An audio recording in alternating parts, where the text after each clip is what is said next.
তাই আমার মাঝে মধ্যে মনে হয় এই যে ওবায়দুল কাদের বলতেছিল না, পালায় যাব না, যদি যায় ফখরুল, তার মানে ওবায়দুল আর ফখরুল মানে তলে তলে এক আছে। ধরে কথা কর না করে ভাই, আমার এক ভাই এখানে বসে আছে, ভাই কথা ঠিক কিনা?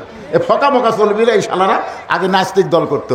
রবীন্দ্র আলোকের আমি জীবনে পড়ে দেখছি, ওই ছাত্র জীবনে নাস্তিক ছিল, নাস্তিক, বুঝলেন? সেখান থেকে এখন বিএনপির কর্ণধার হচ্ছে, এগুলো চলবি না, মাজা ভাঙ্গা। তোমাদের জন্যই তো আলোচনা আজকের মাহফিল, একটু খেয়াল করেন। আমার মা বোনেরা পর্দার মধ্যে ওয়াজ শুনতেছে, ওরা চিন্তায় পড়ে যাচ্ছে যে মাদ্রাসায় তো ওয়াক্তিয়া মসজিদ করলো, আমরা তো মসজিদের মধ্যে ঢুকতে পারবো না, তাহলে হুজুর আমাদের জন্য কি নতুন কোনো ওয়াজ করবে না? আমার মা বোনদের জন্য মাত্র 4টা মিনিটে ওয়াজ করবো। ধরে কোন কয় মিনিট? একটু মনোযোগ দিয়ে শোনেন। গভীর রাত্রে খাদিজাতুল কুবরা আল্লাহ নবীর হাত ধরে ফোঁপায় ফোঁপায় কাঁদতেছে। রাসূল বলে, খাদিজা এই গভীর রাত্রে নিজে না ঘুম পাই না আমার হাতটা ধরে কাঁদতেছেন, কারণ কি? খাদিজা বলে, ইয়া রাসূলুল্লাহ, আমার চিন্তায় পড়ে গেলাম যে কোনো সময় যদি আমার মৃত্যু হয়, হুজুর যে কোনো সময় যদি আমার মৃত্যু হয়, মরার পরে আমার কি হবে, এই খবরটা কি আল্লাহ পাক আপনাকে জানাইছে? খাদিজার মরার পরে কি হবে এইটা খাদিজা কার কাছে জানতে চায়? নবীর কাছে। জোরে কোন কার কাছে? কারণ আল্লাহ নবী শুধু খাদিজার স্বামী না, নবী হলেন আল্লাহর দোস্ত। জোরে কোন সুবহানাল্লাহ।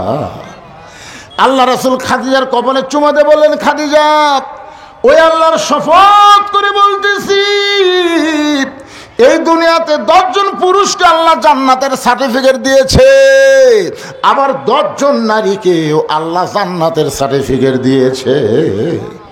10 জন পুরুষের নাম আপনারা জানেন না? শোনেননি? আবু বকর, ওমর, ওসমান, আলী, আব্দুর রহমান ইবনে আওফ, জুবাইর, তালহা, সাদ ইবনে আবি ওয়াক্কাস, আবু সাইদ, উবাদা ইবনুল জাররাহ। এই 10 জনই হলেন আশারে মুবাশশারা। এখন নবী বলতেছে মেয়েদের মধ্যেও 10 জন।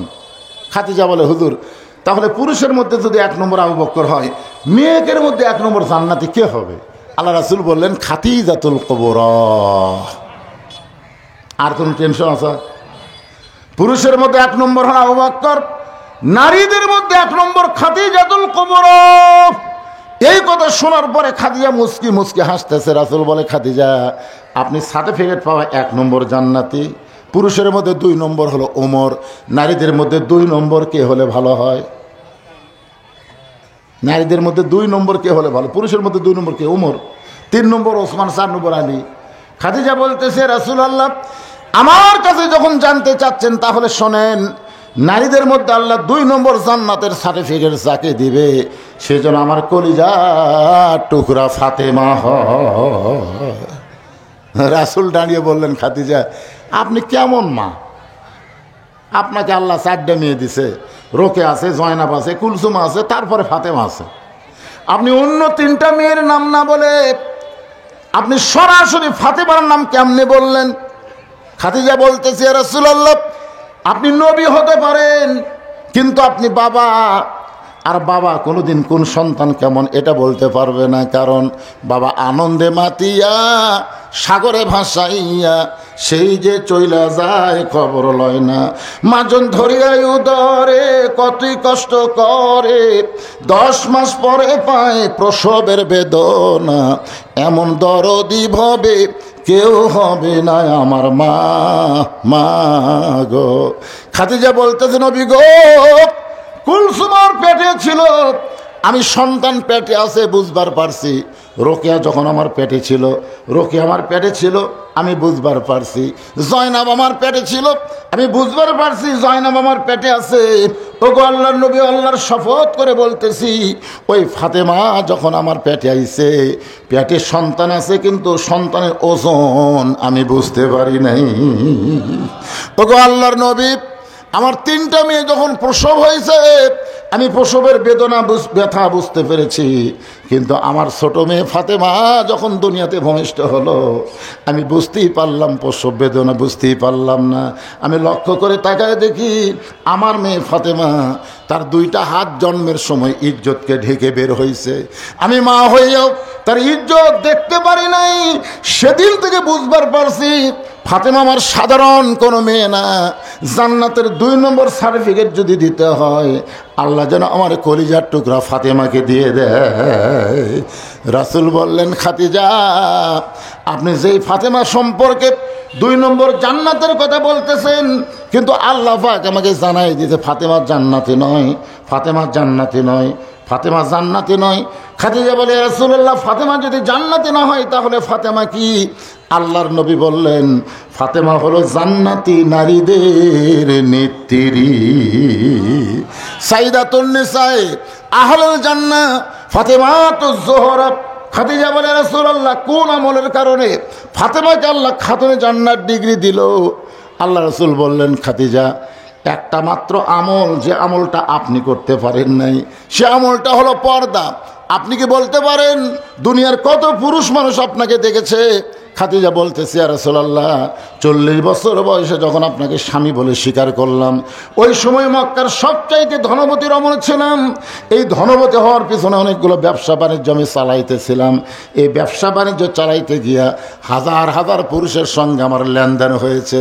আমি খাদিজার কপালের সাইজ কেমন, নাকের সাইজ কেমন, মুখের সাইজ কেমন, আমার গায়ের রং কেমন, দুনিয়ার হাজার হাজার পুরুষ বলতে পারে। রাসূল বলে, খাদিজা এখন আপনি বলেন তো আপনার পেটের মেয়ে ফাতেমাকে দুনিয়ার কত পুরুষ মানুষ দেখেছে? খাদিজা কান্দার বল, নবী গো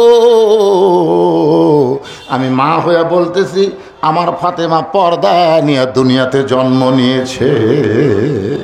রাসূল বলে, খাদিজা শুধু পর্দার মধ্যে ফাতেমার জন্ম হয়েছে এইটা আপনি মা হয়ে বলতে পারেন, কিন্তু আমি নবী হিসাবে বলতেছি এই ফাতেমা পর্দার মধ্যেই বড় হবে, এই ফাতেমা পর্দার মধ্যেই সংসার করবে, এই ফাতেমা পর্দার ভিতর দুনিয়া থেকে বিদায় নিবে। ওগো খাদিজা এই ফাতেমা পর্দার মধ্যে দুনিয়া থেকে বিদায় নিবে। যখন ফাতেমা দুনিয়া থেকে বিদায় নিয়েছে তার 6 মাস আগে আল্লাহ তাআলা আমাদের নবীকে নিয়ে গেছে। নবী দুনিয়া থেকে যাওয়ার 6 মাস পরে ফাতেমা দুনিয়া থেকে বিদায় হয়েছে।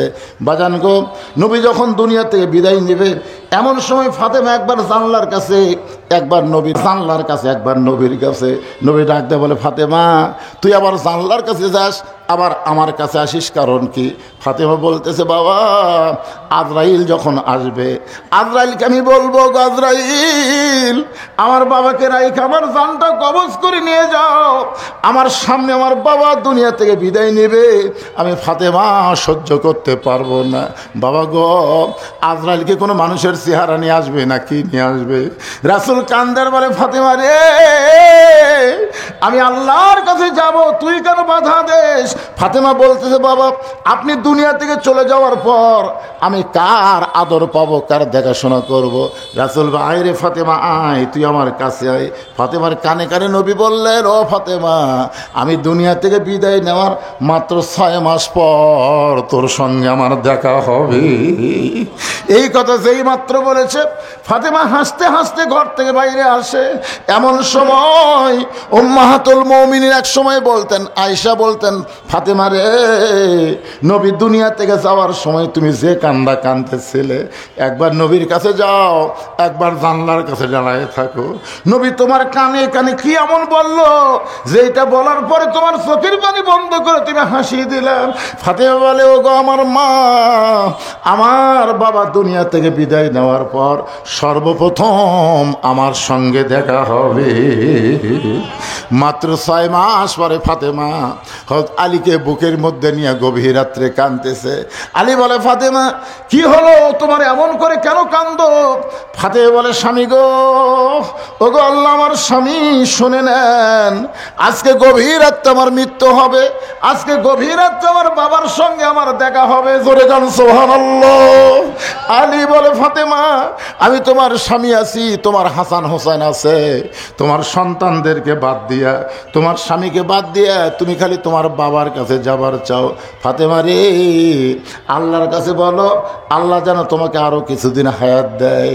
ফাতেমা কান্দের বলে, স্বামী আমি আল্লাহর কাছে দোয়া করেছি, আল্লাহ দোয়া কবুল করেছে। আজকে গভীর রাত্রে পর্দার মধ্যে ফাতেমার মৃত্যু হবে। আমি দুনিয়া থেকে বিদায় নেওয়ার পর আমার 3টা চাওয়া আপনি পুরা করবেন। 1 নম্বর চাওয়া হলো রাতের অন্ধকারে আমাকে দাফন করবেন। আমার 2 নম্বর চাওয়া হলো আমার কোনো জানাজার ব্যবস্থা আপনি করবেন না। আমার 3 নম্বর চাওয়া হলো আমার লাশটা কিন্তু খাটনিতে তোলা চলবে না। আমি ফাতেমা হিসাব করে দেখলাম 4 জন পুরুষ মানুষ আমার খাটনি কান্দে নেবে এমন পুরুষ আমার দুনিয়াতে নাই।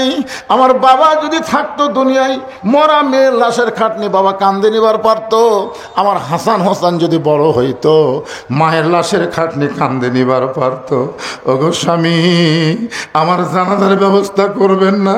কারণ দুনিয়ার সব মানুষ যদি বলে ফাতেমা ভালো, আর আপনি যদি বলেন ভালো না, ফাতেমাকে আল্লাহ জান্নাত দেবে না।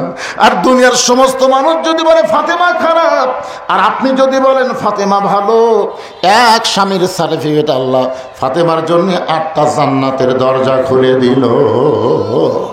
মাইক কিন্তু ভালোই আছিল, কি করলো? আচ্ছা, মাইক আসে কি করলো? কোন জায়গায় ঘুরে দিল হরেন? আপনাকে শুনতে তো অসুবিধা হচ্ছে না?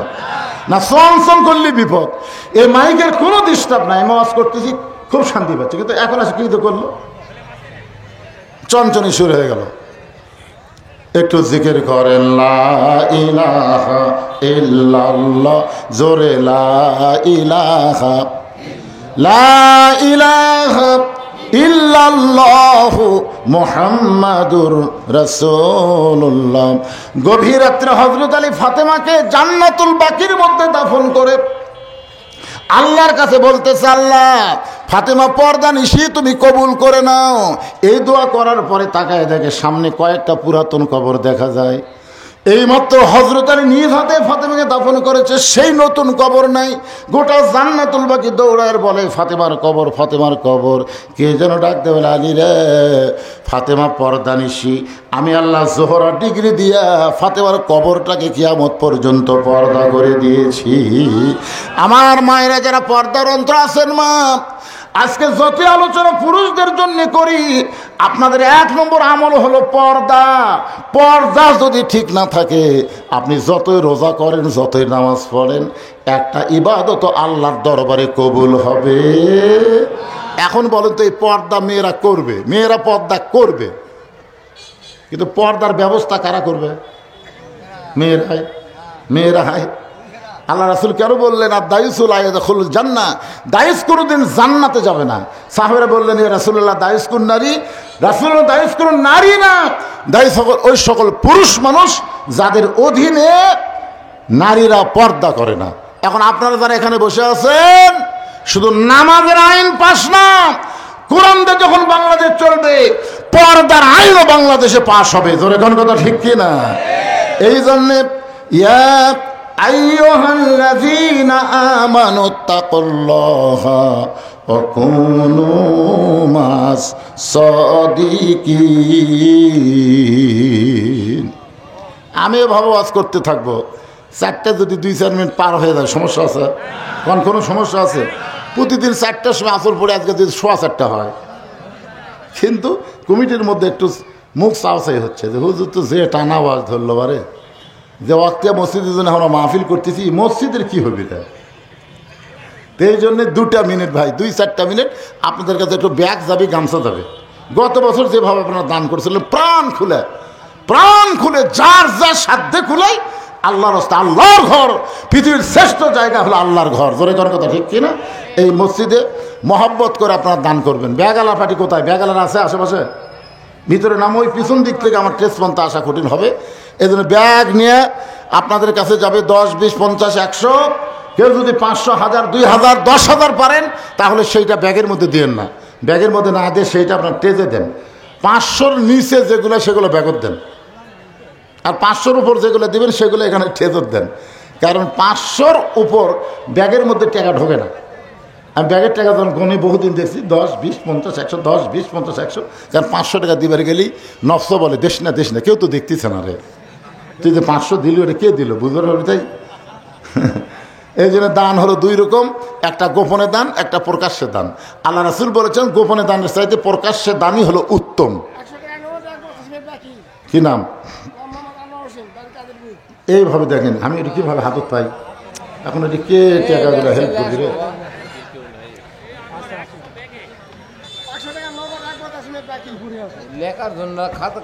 একজনও যদি আপনারা ওয়াজাতে ওঠেন, আল্লাহ তোমার ঘর মসজিদের দোহাই দিয়ে বলতেছি, এরা যেন প্যারালাইসিস হয়। এই যে এখানকার দ্বিতীয় বক্তা কি বলে গেল আমার কানে কানে জানেন? ভালো মানুষ আসতেছে, ভ্যানত চড়ে ট্রাকের সঙ্গে বাজে পাওয়া গেছে। একটা মসজিদের ওয়াক্তে মসজিদের জন্য আদায় করতেছি, এই সময় তারা ওয়াজাটা উঠবি, আল্লাহকে এরকম সুযোগ পাবি না? তোর ঠ্যাং ভাঙ্গা তোর কিভাবে বসে থাকা লাগে সে বুদ্ধি আল্লাহ করবে। এখন বলে আবার মহিলাদের চাকা হচ্ছে না। আমার মায়ের একটু জমে জমে বসেন মা, আপনাদের কাছে মসজিদের জন্য ব্যাগ নিয়ে যাবে, দান করবেন আল্লাহ যেন মা খাদিজার সঙ্গে মহিলাদেরকে জান্নাত দিয়ে দেয়। ধরে কোন আমিন। আপনারা বলেন তো, ইসলামের জন্য সর্বপ্রথম সবচেয়ে বেশি দান করেছে পুরুষ না মহিলা? এই দে, আমি মহিলার কথা বলতে নামই করে দিয়েছে খাদিজা। মাশাআল্লাহ, দেখিয়া নবীর মুজিজা, ধন্য বিবি খাদিজা, জীবন যৌবন করিলেন অর্পণ। ওগো নবী, দয়ার নবী গো, আপনি হলেন খাদিজার জীবন। দিয়ে দেন, সবাই দিয়ে দেন। টাকা দেওয়ার পরেই ইয়া আইয়ুহাল্লাযীনা আমানুত্তাকুল্লাহা ওয়া কুনু মা'আস সাদিকিন। এর উপর আমি আপনাদের সামনে আলোচনা করব। দিয়ে দেন, ব্যাগের মধ্যে দিচ্ছে, সবাই বার করেন। সবাই আল্লাহর ঘর, ঘর কার? সবাই জবান খুলে বলতে হবে, ঘর কার? আরো জোরে বলতেছে না কারা কারা? যে ওয়াক্তিয়া মসজিদের জন্য আজকের মাহফিল, এই ঘর কি আপনার না আল্লাহর? তাহলে সবাই বলেন ঘর কার? আল্লাহ বলেছেন ফালিয়াবুদু রব্ব হাযাল বাইত আল্লাযী আত'আমাহুম মিন জু'ইন ওয়া আমানাহুম মিন খাউফ। ভারত যতই পেঁয়াজ বন্ধ করে দেখ, ভারত চিনি বন্ধ করে দেখ, ভারত আলু বন্ধ করে দেখ, তোমাকে রেজেকের কোনো চিন্তা করা লাগবে না। তোমরা ওই ঘরের মালিকের ইবাদত করো। ইবাদত করার সঙ্গে সঙ্গে আল্লাহ তোমাদের দুইটা পুরস্কার দিবে। এক নম্বর পুরস্কার হলো তোমাদের যাবতীয় রেজেকের পেরেশানি আল্লাহ দূর করে দিবে।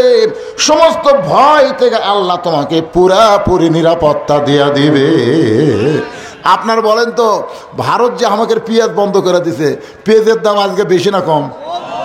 আয় আয়, কি বুঝতেছেন ভাই? বিপদের সময় আমরা যে দোয়া পড়ি রে, সেই দোয়া আমরা বসে থুছি। ধরে কোন ঠিক কিনা?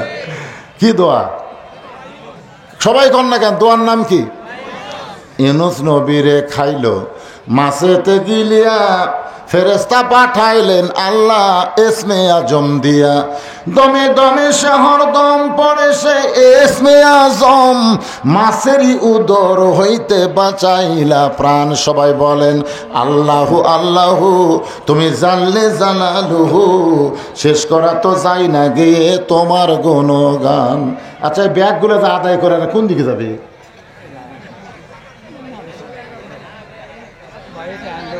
না না, ঘর যাচ্ছে না কোন সাইডে যাচ্ছে?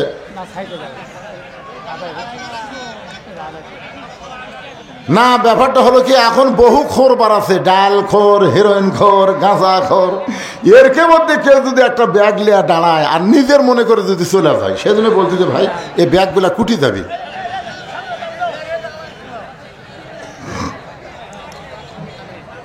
আপনাদের মধ্যে এমন কি কোনো আল্লাহর বান্দা নাই? আজকে মসজিদের প্রথম নামাজ হবে আসরের নামাজ। লাইলাতুল মেরাজে আসরের নামাজ যখন নবীকে দেওয়া হলো, নবী জিজ্ঞাসা করলেন, ইয়া রাসূলুল্লাহ, এই আসরের নামাজ পড়লে আপনি আমার উম্মতের উপর কেমন খুশি হবেন? সেই নামাজ আমাদের সামনে আসতেছে, নাম কি? আল্লাহ বলেন, হাবিব, আপনার উপর যে কোরআন নাজিল করেছি, এই কোরআনের মধ্যে সবচাইতে বেশি যেই নবীকে নিয়ে গল্প হয়েছে, এই নবীর নাম হলো মুসা কালিমুল্লাহ। দরকার নাম কি? মুসা কালিমুল্লাহ। ভারত আমাদের হুমকি দিছে, তিন দিকে ভারত, একদিকে সাগর। এই মুসা নবীর জীবনও এমন অবস্থায় ছিল, তিন দিকে ফেরাউনের সৈন্য লাঠি সোটা নিয়ে, আর একদিকে হলো সাগর। আল্লাহ একজন বান্দা 500 টাকা দান করছে, আল্লাহ দান কবুল করেন। এরকম ওয়াজ চলবে, দিনের মাহফিল বোঝেন না যে আলাদাভাবে যে 8 ঘন্টা আপনাকে আদায় কর্ম সে সময় আছে। আপনাকে বিবেক দিয়েই দান করা লাগবে, যে হুজুর ওয়াজ করতে থাক, আমরা দিতে থাকি। খালাতো ভাই আবু তাহের পরিবার সহ দোয়া চাই, অসুস্থ, 1000 টাকা দান করেছে, আল্লাহ দানকে কবুল করেন। সকলে বলে আল্লাহুম্মা আমিন। আমি এখানে আইছি 12টার সময়, 12টার সময় আমি আপনাকে এখানে আইছি। জোহরের পর আমাকে তুলে দিবে, জোহরের পর খাবার দিল, হ্যাঁ খাইয়া দেয়, হুজুর চলেন কেরে পাগলা, একটা খাইয়া মাইক ধর, একটু কষ্ট না, তারপরে আমি আইছি মাশাআল্লাহ। তো এখন দিনের মাহফিল আপনার বুঝতেছেন, চারিদিকে যখন আসরের আজান দিবি তখন যে আমি ওয়াজ করি ফতুয়া বাজি হবি, এরা হুজুর কারে চারিদিকে আজান দিল নামাজের জন্যে আর ওয়াজ করতেছে। এই জন্য আপনাকে বিবেক দিয়ে দান করেন তো দেখি। আমি ওয়াজ করতে থাকি আর আপনার দান করতে থাকেন, অসুবিধা আছে? হ্যাঁ, এই যারাই 500 টাকা 1000 টাকা দেবে লাইন ধরে আসেন তো। আল্লাহর ঘর মসজিদ করবেন, মসজিদের ছাদ হয়ে গেছে, আজকে ভিতরে আসরের নামাজ হবে রে পাগলারা, দিয়ে দেন। এই টাকা আপনাকে সার্থক হবে। কয় টাকা বাকি আছে? মসজিদের ঋণ কত? 29,000 টাকা ঋণের উপর আল্লাহর ঘর। আল্লাহ কবি তুই পায়খানা বানালো, 1 টাকা তো ঋণ নাই, আর আমার মসজিদ বানায় 29,000 টাকা ঋণ। কি যে বাড়িতে আমরা থাকলাম বাড়ি বিল্ডিং হয়ে গেছে। শোনেন, মসজিদ কার ঘর? আল্লাহর ঘর যে তৈরি করে দেয়, রাসূল বলেছেন সে দুনিয়াতে থাকা অবস্থায় আল্লাহ তার জন্য একটা ঘর বানায় দেয় জান্নাতে। জোরে বলেন সুবহানাল্লাহ। সর্বপ্রথম মসজিদ আল্লাহ নবী তৈরি করেছে মদিনায়, নাম হলো মসজিদে কুবা। এই জায়গা কিন্তু 2টা এতিমের জায়গা ছিল, 2টা এতিমকে রাসূল ডাক দিলেন। আমি শুনতে পাইলাম এই জায়গার মালিক নাকি তোমরা। 2টা এতিম খালি বারবার নবীর মুখের দিকে তাকায়। রাসূল বলে আমি জানতে চাই জায়গার মালিক নাকি তোমরা 2 ভাই? এতিমরা বলে ইয়া রাসূলুল্লাহ, জায়গার মালিক আমরা না, জায়গার মালিক হচ্ছে আল্লাহ, আর আমরা 2 এতিম দেখাশোনা করি। ওরা কিন্তু কোবা পল্লী, খুব খেজুর গাছের আবাদ হচ্ছিল, বুঝলেন? সেই রকম জায়গা। এই জায়গার মালিক কে? আমরা 2 ভাই দেখাশোনা করে, আগে আমাদের বাবা দেখাশোনা করত, বাবা দুনিয়ার থেকে বিদায় নেওয়ার পরে আমরা দেখাশোনা করতেছি।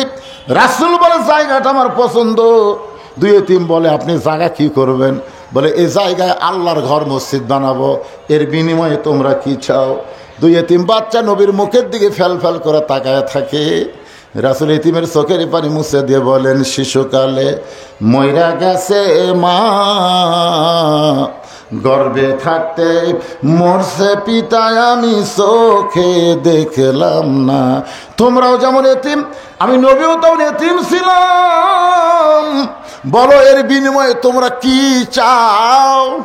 ওসমান গনি চিন্তা করতেছে, আবু বকর চিন্তা করতেছে, এই 2 এতিম বাচ্চা যদি এমন কিছু চায়, নবী যদি দিবার না পারে, এই সামর্থ্য যদি নবীর না থাকে, 2 এতিম বাচ্চা নবীর হাত ধরে বলে, নবী গো, আমরা 2 ভাই এই জায়গার বিনিময়ে জান্নাত চাই। সুবহানাল্লাহ। কর না কেন? কি চাই? এ কথা বল না, কি চাই? আজকে আপনারা যেগুলো দান করতেছেন, এই দানের বিনিময়ে আপনারা কি চান? জোরসে বলুন। 10 হোক 20 হোক দিচ্ছেন তো? দেননি আপনারা? আচ্ছা, আপনার কাছে ব্যাগ গেল, কারা কারা দেননি হাত তোলেন তো দেখি। যারা তারা দেননি সবাই দিছে, ওটি একজন ভুল করে হাত তুলছে। আলমগীর বউলগাড়ি 1 বস্তা সিমেন্ট বাবদ 600 টাকা দান করছে। আল্লাহ তার দানকে কবুল করেন, জোরে করেন আমিন। আমার মা বোনদের মধ্যে কি আদায় করতেছে? এই মাহফিল কমিটির লোক কোথায় রে? মা বোনদের মধ্যে আদায় হচ্ছে। হুজুর কি খবর? কে করতেছে আদায়?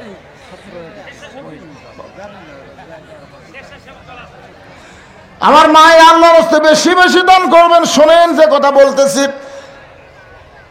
আল্লাহ বললেন, হাবিব আপনার উপর যেই কিতাব নাজিল করেছি, এই কিতাবের মধ্যে সবচাইতে বেশিবার যেই নবীকে নিয়ে গল্প হয়েছে, এই নবীর নাম কি? কয় না, জোরে বলেন, নাম কি? মুসা খালিল্লাহ, মুসা কালিমুল্লাহ। 3 দিক থেকে ঘিরে ধরছে ফেরাউনের সৈন্যরা, হাতত লাঠি। মুসা রে পলাবি কোন দিক দিয়ে? খুব তো লাফালাফি করলি। দৌড়াদৌড়ি করলি, এখন পলাবি কোন দিক দিয়ে? মুসা নবী একটা বার সাগরের দিকে তাকায় না। আল্লাহ বলে, মুসা, ফেরাউন বারবার বলতেছে পলাবি কোন দিক দিয়ে, তুমি কি একটা বার তাকাবা না? মুসা বলতেছে, আল্লাহ আমি তো জানি আমার সামনে বিশাল সাগর। আল্লাহ বলে, তুমি জানলে হবে না, নাসরুম মিনাল্লাহি ওয়া ফাতহুন কারীব ওয়া বাশশিরিল মুমিনিন। তোমার হাতের লাঠি দিয়ে একটা আঘাত করো, এক আঘাতে আল্লাহ 12 লাইন রাস্তা বানায় দিয়েছে। জোরে কোন সুবহানাল্লাহ। 3 দিক থেকে ভারত যদি আমাদেরকে আক্রমণ করে, আমরা কিন্তু মুসার গ্রুপ। জোরে কোন কার গ্রুপ?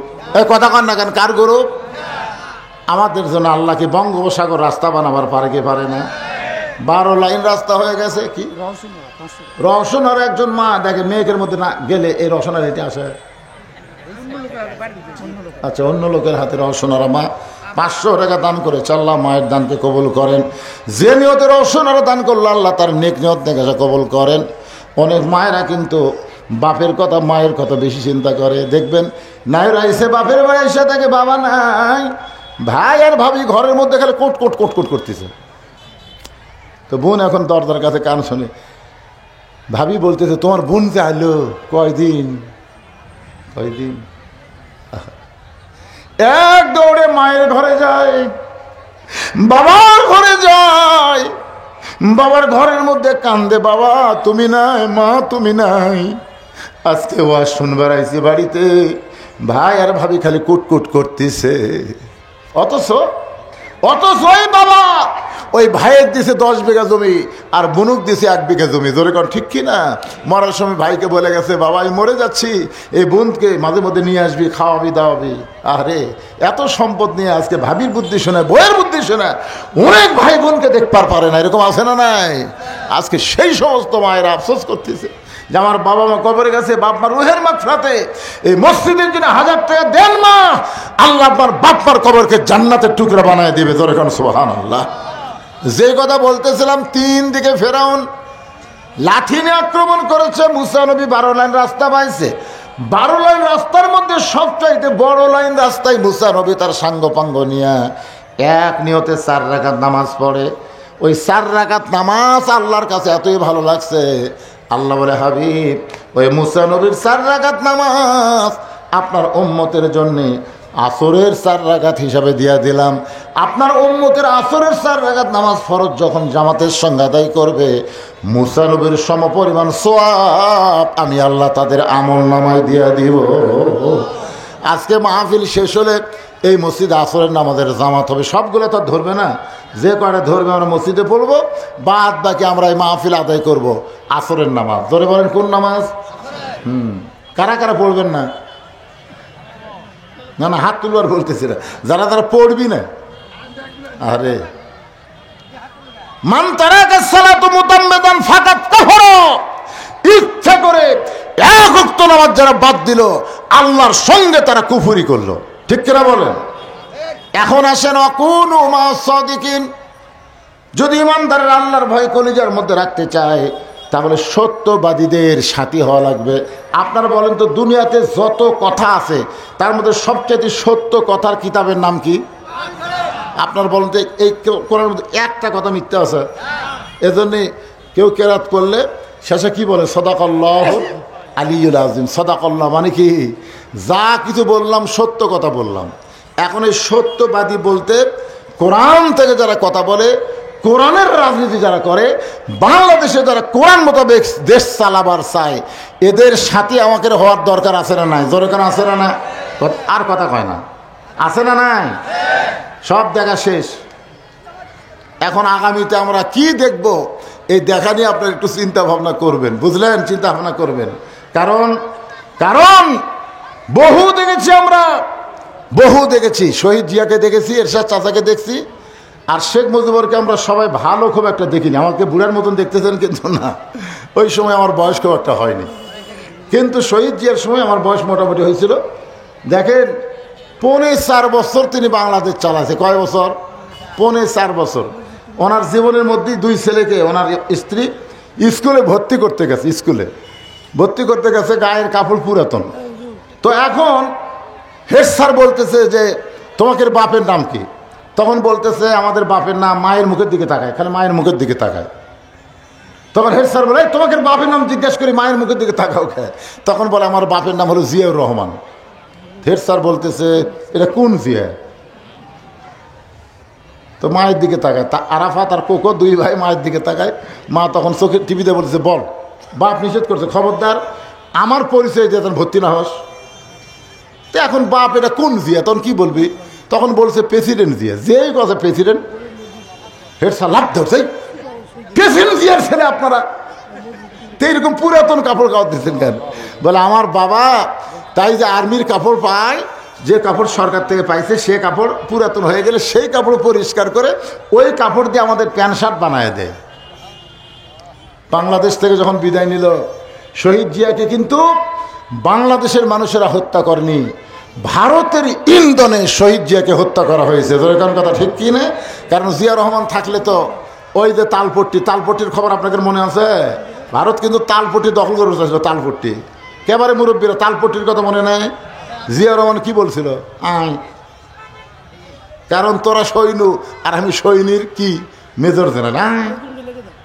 এমন এক ভয় দেখাচ্ছে, তালপট্টি ছাড়া ভারত চিন্তা করলো জিয়া রহমানকে হত্যা করা লাগবে। শহীদ জিয়া হয়ে গেল।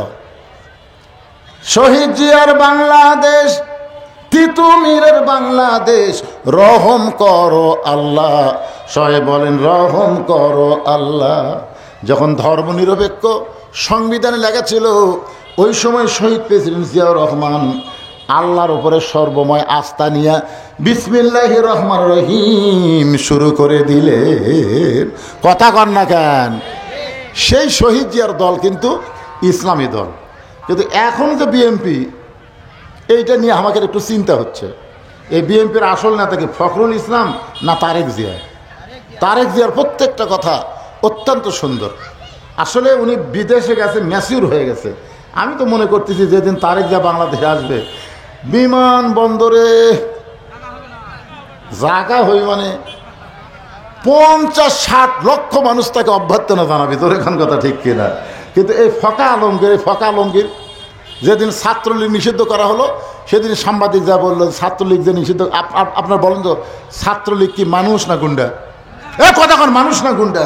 এরা পুলিশের পোশাক পরে মানুষ হত্যা করছে। তোর কথা ঠিক কিনা? সব তদন্ত করে ছাত্রলীগকে নিষিদ্ধ করা হলো, আর বিএনপির মহাসচিব বলতেছে আমরা নিষিদ্ধের পক্ষে না। মাথা থাকে। তারপর ইসকন হিন্দুদের একটা উগ্রবাদী গ্রুপ, যারা বাংলাদেশের সব মসজিদ ভাঙ্গে মন্দির বানাবার চায়। এই ইসকন গ্রুপকে নিষিদ্ধ করার কথা যখন বলা হচ্ছে, সাংবাদিক ফকা আলমগীরের কাছে বলতেছে কি খবর আপনার? নিষিদ্ধ করার পক্ষে আমরা না। এমনকি আওয়ামী লীগ নিষিদ্ধ করার পক্ষে না, আওয়ামী লীগ লিয়ে নাকি ভোটার দাঁড়াবি। তাই আমার মাঝে মধ্যে মনে হয় এই যে ওবায়দুল কাদের বলতেছিল না, পালায় যাব না, যদি যায় ফখরুল, তার মানে ওবায়দুল আর ফখরুল মানে তলে তলে এক আছে। ধরে কথা কর না করে ভাই। তাই বিএনপিকে আমি বলবো, তারেক জিয়ার নেতৃত্বে শহীদ জিয়ার আদর্শ নিয়ে এই বাংলাদেশকে নতুন ভাবে গড়া লাগবে। ধরে কোন কথা ঠিক কিনা বলেন? আমার এক ভাই এখানে বসে আছে, ভাই কথা ঠিক কিনা? এ ফকা মকা চলবি না। এই শালারা আগে নাস্তিক দল করতো। ফখরুল আলমগীর আমি জীবনে পড়ে দেখছি, ওই ছাত্র জীবনে নাস্তিক ছিল, নাস্তিক, বুঝলেন? সেখান থেকে এখন বিএনপির কর্ণধার হচ্ছে। এগুলো চলবি না, মাজা ভাঙ্গা। তারেক জিয়াকে ফিরে আনতে হবে। এগুলো কেস একদিন ওঠে না। আমি তো সেটা চিন্তা করি, একটাও কেস না, সবগুলো ভুয়া কেস। এই যে খালেদা জিয়ার বিরুদ্ধে যেগুলো কেস করেছিল, একটাও কেস, সব ভুয়া, অন্যায়। তারেক জিয়ার বিরুদ্ধে যত কেস করা হয়েছে, একটাও কেস না, সব হলো ভুয়া কেস। শহীদ জিয়ার বাংলাদেশ আল্লাহ যেন আমাদের গড়ার তৌফিক দেয়। জোরে কোন আমিন। আল্লাহর কোরআন দিয়ে আমাদের বাংলাদেশ যেন করতে পারি। সবাই বলে আল্লাহুম্মা আমিন। আল্লাহর একজন বান্দা 1 বস্তা সিমেন্টের জন্য 600 টাকা দান করেছে। আল্লাহ তার দানকে কবুল করেন। আল্লাহ যে নিয়তে দান করেছে, আল্লাহ নেক নিয়ত, নেক আশাকে আল্লাহ আপনি পুরা করে দেন।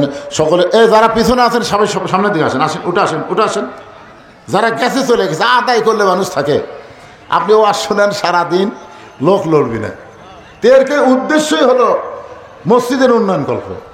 তো ফাঁকে ফাঁকে একটু মসজিদের কথা বলা লাগবে না? কি কয় টাকা দিলেন?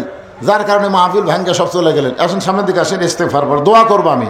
আস্তাগফিরুল্লাহ রব্বি মিন কুল্লি জামবি ওয়া তুবু ইলাই, আস্তাগফিরুল্লাহ রব্বি মিন কুল্লি জামবি ওয়া তুবু ইলাই, লা হাওলা ওয়ালা কুওয়াতা ইল্লা বিল্লাহিল আলিয়্যিল আযীম। আগামীর বাংলাদেশ ভালো মানুষের দেশ, সৎ লোকের দেশ, সুর বাটপারকে আর আমরা সংসদে পাঠাবার চাই। যারাই যাবে আল্লাহর কোরআনকে বুকে নিয়ে তারা যেন সংসদে যায়, এই আশাটা করে আমরা আল্লাহর দরবারে দোয়া করব। আল্লাহুম্মা আমিন। আল্লাহুম্মা আনতাস সালাম ওয়া মিনকাস সালাম, তাবারাকতা ইয়া যাল জালালি ওয়াল ইকরাম। আয় আল্লাহ তাআলা, দিনের বেলা কত কাজ কাম ছিল তোমার বান্দা বান্দির, সবগুলো কাজ কাম বাদ দিয়া আল্লাহ তোমার মহব্বত কলিজার মধ্যে নিয়ে এই জান্নাতের বাগানে বসে বসে কোরআন হাদিস আলোচনা শোনার শেষে আমি গুনাহগারের সঙ্গে রহমতের দরজায় ফকির হয়ে দোকানে হাত তুলেছে। মেহেরবানি করে আজকের মাহফিল আমাদের সকলার হেদায়েতের জন্যে, নাজাতের জন্যে, জান্নাতের জন্যে কবুল করো। আল্লাহ তোমার যেই মসজিদকে লক্ষ্য করে আজকের এই মাহফিল, এ ওয়াক্তিয়া মসজিদকে কিয়ামত পর্যন্ত কবুল করো। আল্লাহ যে মাদ্রাসা আমি আসতে শুনলাম যে মাদ্রাসায় ছাত্র ছাত্রী নাকি কমে গেছে, ও মাবুদ মাওলা, দ্বীনি শিক্ষা ছাড়া যত শিক্ষা গ্রহণ করেন কোনো শিক্ষা দিয়ে আপনার চরিত্রের উন্নতি হবে না। একটা ছেলে এসএসসি পাস করলে ইন্টারমিডিয়েটে ভর্তি হওয়ার পরে সে একটা জায়গা থেকে আর একটা জায়গায় যাওয়ার পরে তার দুই জায়গায় যাওয়ার কোনো ক্ষমতা নাই। কিন্তু মাদ্রাসায় দাখিলি পাস করলে সে আলেমে ভর্তি হওয়ার পারবে, আবার ইন্টারমিডিয়েট ভর্তি হওয়ার পারবে। এই জন্য মাদ্রাসার ছাত্র হলো অল স্কয়ার, আর এই হাই স্কুলের ছাত্র হলো তারা অল স্কয়ার হয় না, তারা যে কোনো একটা পারে, দুইটা পারে না। অত্র এলাকার সমস্ত মানুষকে এই মাদ্রাসার মহব্বতের হিতাকাঙ্ক্ষী